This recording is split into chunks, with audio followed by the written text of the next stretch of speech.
All right, you guys. Hello, everybody. Crazy Thomas back and at you with another edition of What Drives Me Crazy here for this Thursday, April 11th. I do not have too much time today, so my show's going to be a little bit shorter, but still a very important show to say the least. Again, Crazy Tom Show is presented, of course, What Drives Me Crazy, presented by CrazyTomShirts.com. And there's always a shirt for everybody at CrazyTomShirts.com. Just go to the website and see for yourself. From tank tops to tumblers to hoodies and even regular t-shirts, there's something for everybody at CrazyTomShirts.com. Now, I want to send a crazy shout to a gentleman I've known for a long time, Dexter, down in White Plains, New York. I've worked with him many, many times, especially with my, shall we say, semi-pro or, development football stuff, with all the leagues that go on throughout New Jersey, New York, Connecticut, Pennsylvania, all those places. And I've been doing broadcasting for quite some time independently. Now, it's very coincidental that yesterday I do a show regarding domestic violence and talking about the points of it. To relate to it, one of the most polarizing figures of our time, especially over the last 30 years, is no longer with us. It was announced this morning that O.J. Simpson passed away at the age of 76. It was believed to have been cancer. Further investigation found it was prostate cancer. Now, Dexter said in the post today, and I'm kind of doing this as a public service announcement, and I should take it to heart because at 52 years of age, I need to get checked out. So please encourage me to go and get checked, whether it be for the colon or the prostate. Folks, Dexter says, I will say it again, gentlemen, prostate cancer is a real killer. Most will say that OJ was a real killer. You might want to get your PSA checked because you don't want to find out later in the stage for it will be a tougher fight for your life. You owe it to you, your family, and friends to get tested once you pass 40, if it runs in your family, or not get checked. Mr. Simpson lost his life to advanced prostate cancer, and in this case, cancer won. Visit pcf.com for more information for Prostate Cancer Foundation. Make sure you check that out. Again, it's pcf.com. Ladies, get your husband, boyfriend, brother, or friend to get checked. The earlier it's diagnosed, the better chance you have of beating it. And I thought that was rather interesting that even though you're looking at a polarizing figure that's no longer with us, that Dexter brings out a little bit of some potential positivity because the announcement I just made and he posted earlier this morning might just save a life. One person said, great one. In regards to OJ, he'll never forget his Avis Hertz rental commercials and his playing days. And I said, as perplexing and polarizing as he was, this is a lesson to be learned and a good reminder that I need to be checked. Now, as far as I'm concerned, this is what I said. Earlier in the day, I was actually showering and getting ready for work, and I checked my phone, and all of a sudden, all these posts are coming up on the passing of O.J. Simpson. I put down on my personal page an incredible football player, a pretty good sideline reporter, but a very intriguing yet controversial human being after that. And now, we will never truly know. Some will never say rest in peace to O.J. Simpson, but he was a human being just like everyone else. But the difference is, it's the choices that are made that result in a person's final destination. A very polarizing figure has left us at the age of 76. And I had some other people make some comments, and people were like in shock. One said, my friend Diana in Nevada told me, I'll give him the fact that he was a good football player, but everything was overshadowed by a heinous crime. Just being honest in my opinion, but I have no sympathy. Good riddance. And my friend Jackie in Wisconsin said she agrees. Robin in Pennsylvania said his guilt was as obvious as a heart attack. But I'm going to remind you of something here, and you have to consider how his life was.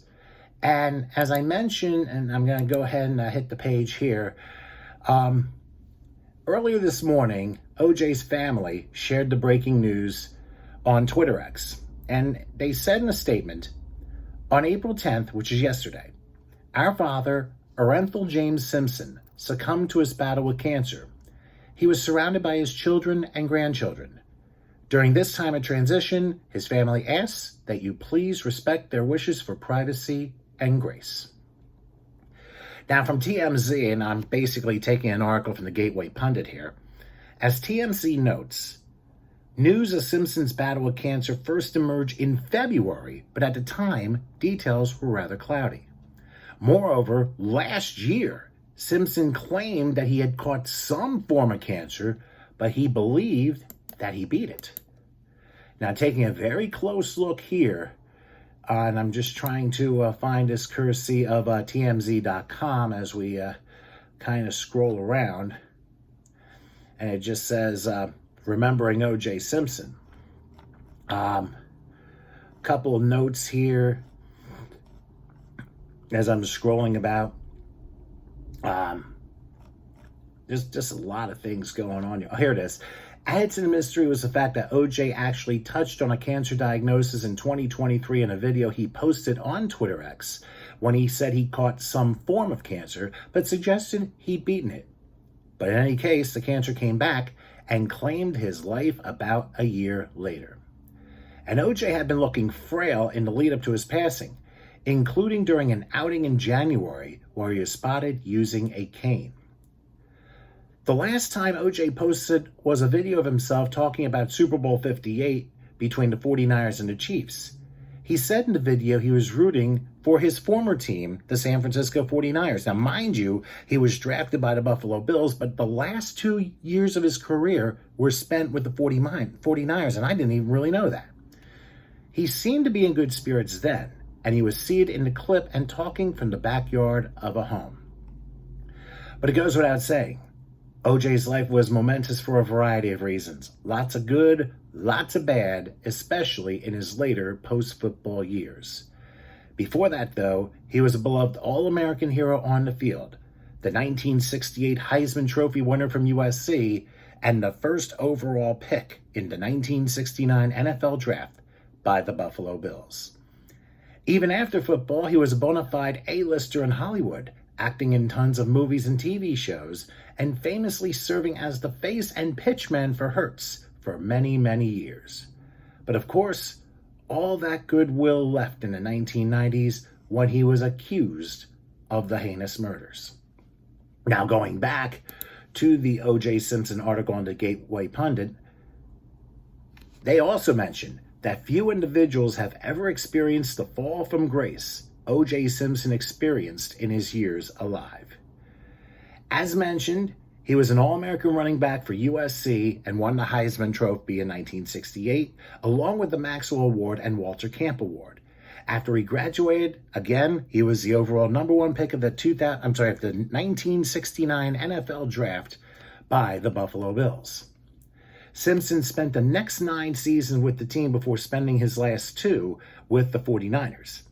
He retired at the time as the second all-time leading rusher in NFL history, while he is now 21st on the list. He was selected to the Pro Football Hall of Fame in 1985. He then embarked on a movie career, starring in all 3 Naked Gun movies alongside the legendary Leslie Nielsen. Simpson also worked as a commentator for Monday Night Football and the NFL on NBC, where he did a lot of sideline reporting, you might remember. But everything changed forever on June 12, 1994, when his ex-wife Nicole Brown Simpson and her friend Ron Goldman were brutally murdered. 5 days later, all TVs were focused on the most infamous Bronco chase in American history, when Simpson eventually surrendered to police and was charged with their murders. Now, mind you, during that time, I was in my 4th of my 5 years in college. I was actually at a bar in Ewing, hanging out with some friends and enjoying their company and all. We were watching Game 5 of the 1994 NBA Finals between the Rockets and the Knicks from Madison Square Garden. And in the third quarter of that game, NBC had literally every single camera aimed at the chase, the O.J. Simpson police chase, the white Bronco. Every single channel, ABC and NBCBS and even Fox. I mean, they all were watching. The world was watching. the most famous California police chase in history. And it, to me, was surreal. Everyone wanted to know what happened with O.J. Simpson. It was definitely an unbelievable moment, but some, I believe, 16 months later, about 16, 17 months later, thanks to prosecution missteps and world-class gaslighting by a defense team led by the late Johnny Cochran, Simpson was found not guilty of murdering Nicole Brown Simpson and Ron Goldman on October 3rd, 1995. And that was just a few months after I commenced at what I forever will call Trenton State College. In that article, we look at so many other things, and this is one of those digitalized versions, courtesy of the New York Times. So unfortunately, I can't get to it because you have to pay to subscribe. And the New York Times is a bunch of fake news anyway, so why would I even bother with that? But that moment of not guilty, I'll remember it forever. I was working at what was once Davidson's superfood town in Trenton, in the Independence Mall lot of Trenton. And I'll never forget coming through my headphones that it only took 3 hours for the judges to deliberate with everything that had been presented from both sides. It came to the jury, and 3 hours later, they had made a decision. The problem with that was that they would not announce the decision until tomorrow. And when that happens, you basically delegitimize the case. Because just like the 2020 election, when you stop counting the votes, the moment you stop counting is when you delegitimize everything. The same can be said for having the jury with a verdict and being told to wait until tomorrow, which means it's for TV, and it ended up being a show trial. Now, later on, Simpson was later found liable for the murders in civil trial and ordered to pay millions of dollars of damages. And in case you're wondering if he did it, nope, he never, ever did. And I looked on this article as I'm scrolling up, courtesy of CBS News. It stated that Simpson was famously acquitted in the 1994 slayings of his ex-wife and Ron Goldman, which was a case that dominated headlines and TV screens for months. But he was later found liable for their deaths by a jury in a civil trial. I found that hard to believe. Now, David Cook, an attorney who has been seeking since 2008 to collect a civil judgment in the Goldman case, said he spoke with Fred Goldman, the father of Ron, on Thursday about Simpson's death. Cook declined to say what Fred Goldman said or where he was. Cook said of Simpson, he died without penance. We don't know what he has, where it is, or who is in control. We will pick up where we are and keep going with it. Now, during the murder trial, attorney Carl Douglas, he was on Simpson's legal team during that trial, said he had a very complicated legacy. He said Simpson's legacy included his accomplishments on the football field and successful move from athletics to becoming a highly sought-after pitchman. Before Michael Jackson, before Tiger Woods, there was O.J. Simpson running through airports and highways, hawking cereal, cars, and rental car agencies. Amazing. Really is amazing, because you would think that Simpson may have gotten away with it. However, Simpson, if you may recall, experienced what may consider a bit of karma several years later. In 2007, he was accused of breaking into a Vegas hotel room in an attempt to recover sports memorabilia that he believed had been stolen from him. He confronted the owner with several of his cronies armed with weapons. Late the next year, December 5th, 2008, Simpson was sentenced to 33 years in prison with eligibility for parole in 9 years. Now, I bet some of you may not know this, but did you know that, of course, the longtime series Cops that was on Fox and now has been revived on Fox Nation streaming, well, they also had a show called Jail, and it ran for a few years.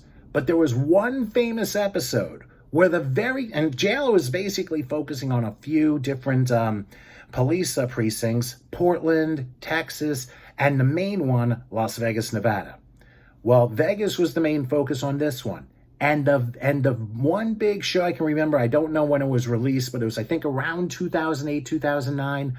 Well, they were filming as O.J. Simpson was in his orange jumpsuit being led to his cell on the show Jail. Yep, I've seen it a couple of times. You might want to check it out in case you're interested in seeing that. So, again, Simpson was sentenced to 33 years in jail with eligibility for parole in 9 years. Well, in less than 9 years, July 20th, 2017, Simpson was granted parole.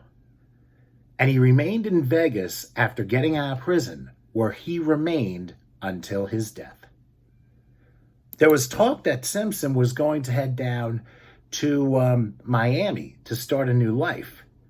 And as it turned out, he never made it there. He stayed in Vegas and stayed out of the limelight. And I tell people all the time, and I said this on my personal page, keep this in mind. He basically had a polarizing life and basically a life of two stories. The first half was a historic life. The second half was a tragic and criminal life. As I had mentioned, he was guilty of stealing memorabilia long after the acquittal. So the second half of his life was very criminal in nature. But yet, considering he lived to 76 years of age, which means my dad has outlived him, he pretty much got to live a full life. Think about that for a second. And it's something that's always going to keep us scratching our heads for years to come. And it's also going to make you wonder about who justice clearly serves. And to close out, there is something I saw from a lady who posted on Twitter X, which then had to make race an issue out of it. Why do you have to be so stupid? Listen to this. And had 35 people like it. Tells you got for 35 people who don't know what they're thinking here. The lady says, the fact that far-right racists are celebrating the death of a black man is infuriating. You can make fun of him for having a name similar to orange juice, but that doesn't warrant celebrating his death.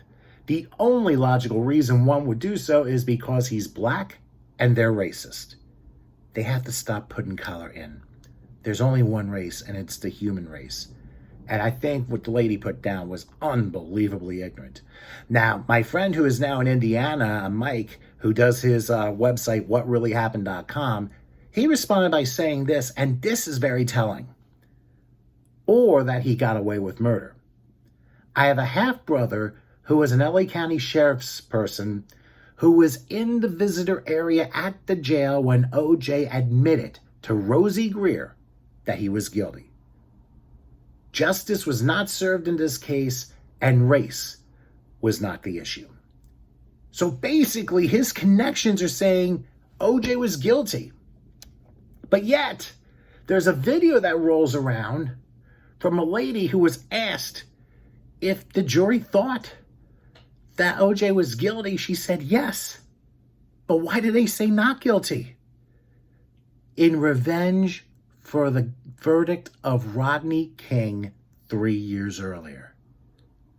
I never would have believed that connection. There was basically jury retaliation. Rodney King was found guilty, and then the LA riots happened and over 60 people died. And 3 years later, I'm wondering if that jury was threatened with death if they brought back a guilty verdict. That's why they deliberated for 3 hours, sealed the envelope, waited for tomorrow, and it ended up being a waste of time. I think that was the first real, true show trial of our time. And we have so many more that are going on right now. But whatever the case, probably one of the most polarizing men of our time is no longer with us. O.J. Simpson, love him or hate him, believe whether he did it or not do it, the reality is he's gone now and nothing else matters. But it poses this question. who truly gets justice in this country? Is it truly liberty and justice for all? Or is it liberty and justice for those who are powerful and privileged? Something to make you think about. But anyway, I need to get back to work. Thanks for watching another edition of Crazy Times, What Drives Me Crazy. You can follow me on Twitter, X, Instagram, and Gab, all at Crazy Tom Show. I do have a What Drives Me Crazy, Crazy Tom page on Facebook. I'll definitely put this video on there. And remember, it is being presented by CrazyTomShirts.com. Remember, there's always something for everyone, a shirt for everyone at CrazyTomShirts.com. Time to go to work. Thanks for watching. Join me next time for another edition of What Drives Me Crazy, and I hope to see you next time.